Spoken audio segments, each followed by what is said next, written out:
We walk down the aisle with these thoughts and these perceptions and these goals.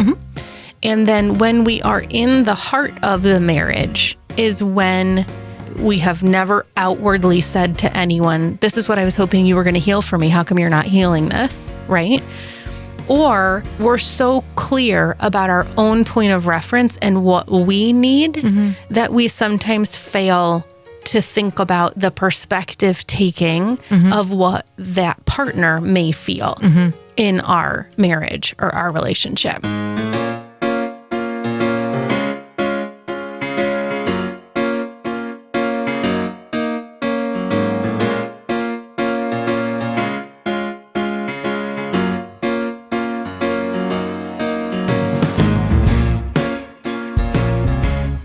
I need you to strap yourself in today. Again? Strap it in. Strap it on. I think it was clippity clip, bitch, is what you said, Scott. Yeah. Clippity clip, bitch. Yeah. What's that? Bitch. Yeah. Because today, my question for you is, how does your partner view your marriage? Oh. Yeah. Oh. How is it that two people can be in exactly the same marriage and experience it so differently? I mean, that's a great question. The best example that I can think of when it comes to this is anyone that I've known that's been in a marriage that is ending in divorce, and one person is like, I'm all done, and here's the 400 reasons why. And then the other person on the other end is like, we're going to get a divorce? Yeah. What do you mean we're going to get a divorce? Like, it's so fascinating to me that two people can be experiencing the same exact marriage and yet have such drastically different positions. So that's what we're going to dive into today on the More Love podcast is how does your partner view your marriage? We've decided that Rebecca is going to pull her hippie view. The hippie view, which is funny. This just fell out. Live. Yeah. Because we're always impressed that whatever falls out literally is the coolest. And so she just literally pulled this. No, I didn't pull it. It fell out. Oh, it fell. Yeah, and this one's weird. Better. I don't know. Those of you just joining the podcast, hippie voo means hippie voodoo. That's right. Because it's Erin we pull coined it. tarot cards and we mix with dark forces and whatnot. That's right. That's right. Let's just say that. Let me give you the spirits. short down and dirty of hippie voo. Rebecca has a spirit in her house that's inside her portal, which is into her bedroom. And she's decided that she's basically a witch. So she pulls out these cards and decides she knows exactly what she's talking about. And she would not let me move forward in this podcast unless we included tarot. Okay. So it's the 9 of Pentacles. So it's like 9 coins with a turtle, and it's called gratitude. Okay. Interesting, right? So I don't know. I think we've had this before. So now is the time to treat yourself to some leisure and luxury. Furnishing your home, tending to your garden, indulging in your favorite pursuit, or otherwise spending on yourself. As you'll be feeling rich in both time and money. You love your home, so you'll redecorate, rearrange, bake, and invite others to share in your relaxed, comfortable space. So the advice is to devote time and money to your interest and your home. You can be the center of your world and appreciate all good things in life just now. So that is interesting as we talk about marriage from our own perspectives, specifically today, because we did not do what we did on the past episode where we interviewed our husbands. This is from our perspective. What do I think my wife thinks of? Yeah. And then how wrong am I? Well, just try to put yourself in their shoes type of situation. She has really small feet. and think about it from their perspective, because I think sometimes, when we talk, I think we're going to talk a little bit about love languages a little bit later on. And one of the main takeaways is we often lead from what we want. And that's probably not the best way, because when we're leading from what we want, we're not, fulfilling other people's wants and desires. Which is hard. Correct. Because, anyway. So that's how I was going to frame this. Let me tell you what I know to be true. And then you and Scott jump in when you either also know something to be true or you believe something different to be true. Okay. So people get into marriages for a multitude of reasons. That's right. We've talked about this all the time. And often the reason is not just pure love and attraction. Well, and people define love very differently all the time. True. True. But typically there's this inner child that is seeking some type of reconciliation that they then find in this partner. And you're walking down the aisle to each other with all the hope and promise that this is just going to be a very different experience. Yeah. Right? Yeah. Or something that heals you in some way. Yeah. And I've mentioned before on this podcast that for right or for wrong, my black and white nature, my pretty specific way of thinking did not have me thinking what the rest of life was going to look like. And have I picked a partner that can weather all of those storms? I guess it was a concept for me, but I'm certainly someone that has to live it in order to experience it, in order to then assess it. Sure. Right? Sure. And so what I know to be true is that we walk down the aisle with these thoughts and these perceptions and these goals. And then when we are in the heart of the marriage is when our either inner child comes out to play that we have never outwardly said to anyone, this is what I was hoping you were going to heal for me. How come you're not healing this? Right? Or that, like you said about the love languages, we're so clear about our own point of reference and what we need that we sometimes fail to think about the perspective taking of what that partner may feel in our marriage or our relationship. Well, then don't forget when you start adding. Like children? Yeah. Yeah. When you add to the dynamic, or when you add extra things like just layers to that. It becomes more. Think about it. Traditionally, a lot of people don't even live together before they get married. So you're living apart, and then people come together, and then all of a sudden you have to now live together and experience that. You have to combine income. You have to manage time. It's a whole gamut of change. Yeah. And the age. Yeah. Also, because the older you get, the more set in your ways you become. Yeah. And it's harder for you to bend and accommodate someone else's ways. Yes. And your brain chemistry, everything is different. Yep. If we had reckless abandon and we just threw out how we felt, how we thought, and we just focused on would my partner say that he or she is satisfied, is happy, is having his or her needs met. If we just look at it from that perspective, I just think it's such a fascinating question to ask. So let's start there. If you were to just think about your partner, this is true for you too, Scott, and really get in their mindset, what do you think they would say about the current state of your relationship, the current state of your marriage? Right now, today? Sure. Right now, today. Well, I mean, is it different than it was yesterday? Or is he not happy right now? In this season. I think Kelly would have nothing but good things to say. I think we're in a better place than we've ever been in our almost 23 years of marriage.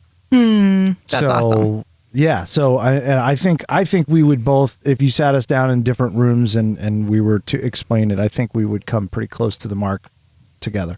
Oh, I love that. I really do. And this is the first time in how many years? You said in 23 years that you feel like you might both be on the same page? Yeah, we'll be married 23 years in November. And I would say that this is probably, there may have been some times here and there throughout the years that we were kind of, together. But for the most part, we haven't been.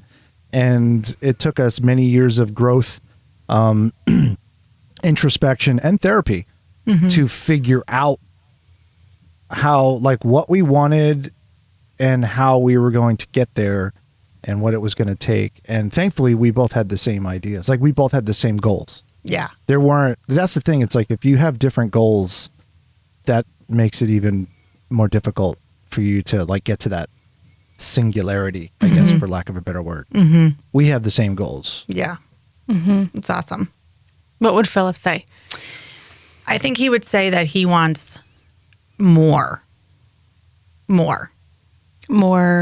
time together. We are in the season of devotion to our children's activities. and it's divide and conquer. And that means limited time together and limited time as a foursome. And that is the thing that we as a couple value the most and are getting the least. Yeah. And that I would concur. hard. That's the same with us. Like we have, if we're talking about what's missing and where we want to be, definitely not enough time. It's just Not enough family not time. enough hours in the day. Scattered and I looked at the other day, I looked at my calendar from now. It was the beginning of May through the beginning of September. There is not one weekend that we have free. Not one. To do anything. and that means together. Like we're dividing and conquering. Sometimes we're together, sometimes we're not. And it's just sucks. Can I just interject real quick? Yeah. Trust me, you're going to blink your eyes. I know. And we are trying our best to just Yeah. We're very conscious of like, yep. Make time when you can make That's time. right. That's enjoy right. that time and move on, because Absolutely. before you know it, you're going to be like, holy shit.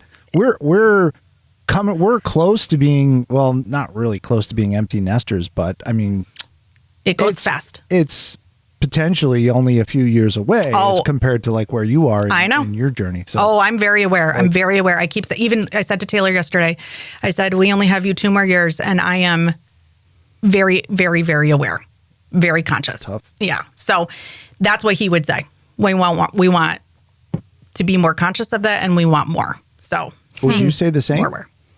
You would say the same, right? I would say the same. Yes. Yeah. So you both are in alignment with that. Very, very, very much. That's good. Yes. God, I'm struggling with this one. What would Mark say? I view Mark as coming from a one down position pretty consistently.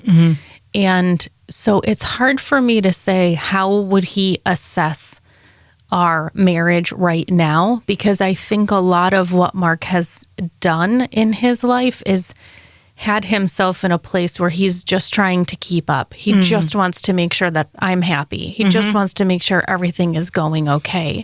And that's often been at the sake of having his own strong opinion about where things stand in our marriage. Does that make sense? Absolutely. But you're also the go-getter, this is my next thing. This is what I'm doing next. He's not the one that comes to you and says, hey, guess what, Erin? I would really like to build a house, and here's what we're going to do. He doesn't come to you with the plans. No.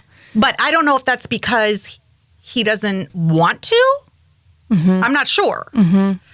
Yeah, I don't know. I don't know either, which is part of my hard part assessing this is I've never known him to be someone that wants to take the reins and make the plans. I don't. My gut says no. My gut says he's totally I cool. think that would be hard for, like, if being in a relationship with you. I think that would be hard to, just from the outside looking in. But I'm not trying to be funny. It's like it's the truth. To come in with a plan. True. It would almost be like, so I got this idea. But that's not his personality.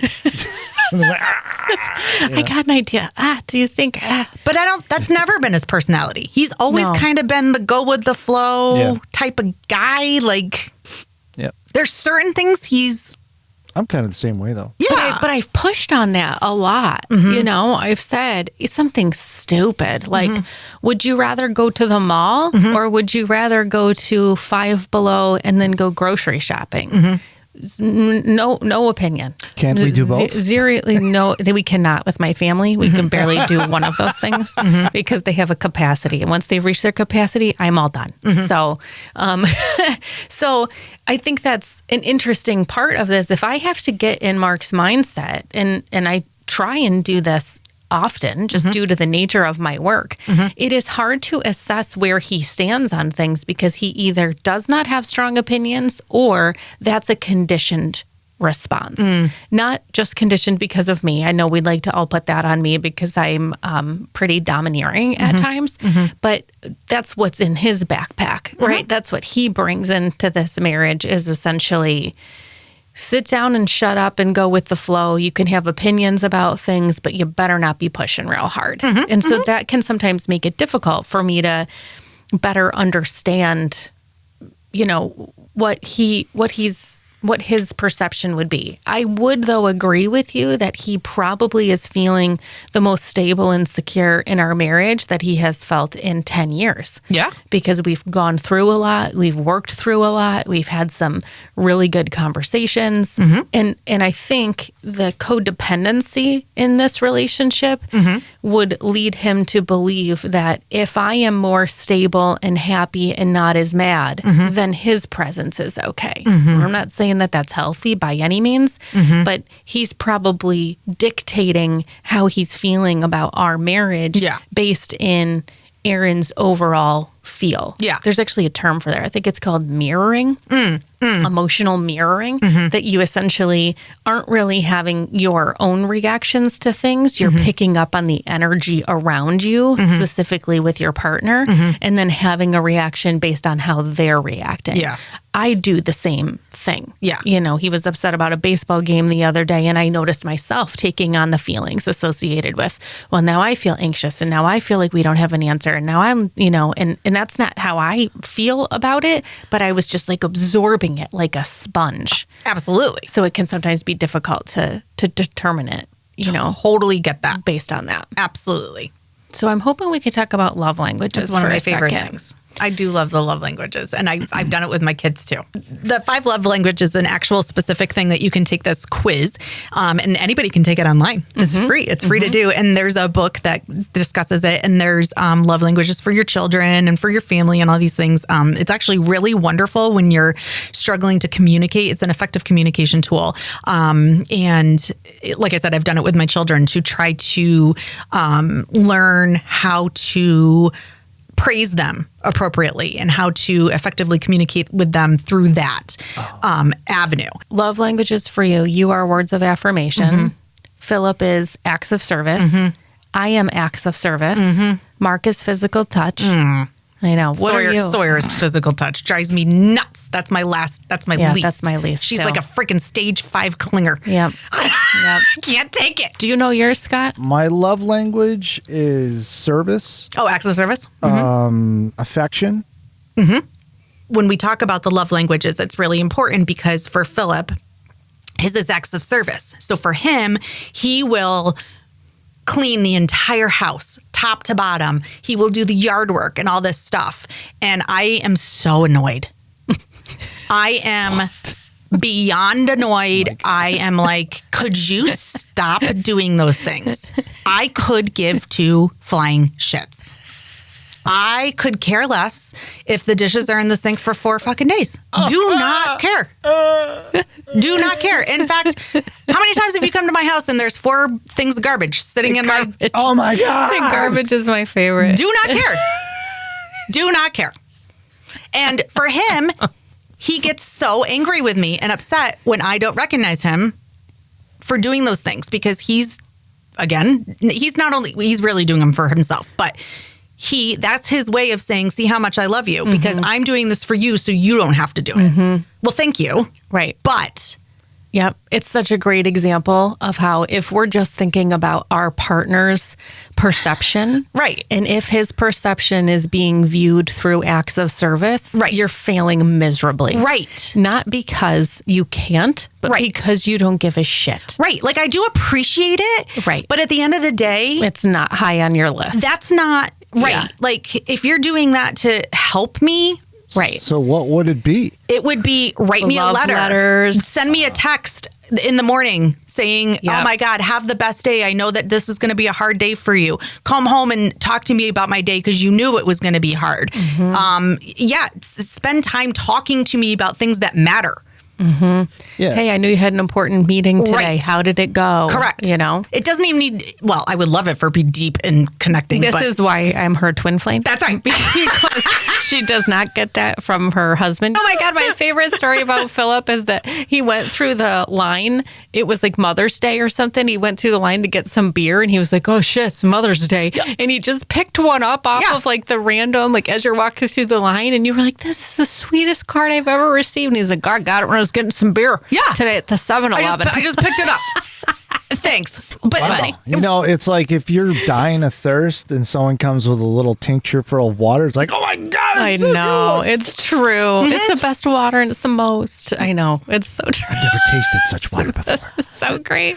So I love that. So that's I get it. Yeah. get it. Yeah. Well, but I will go above and beyond and write these beautiful letters to him. And he's like, thanks.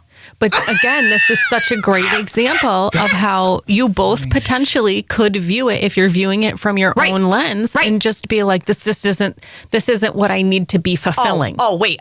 So Mother's Day, because we're at this past Mother's Day, we were at soccer tournaments and all these things, right? I got nothing.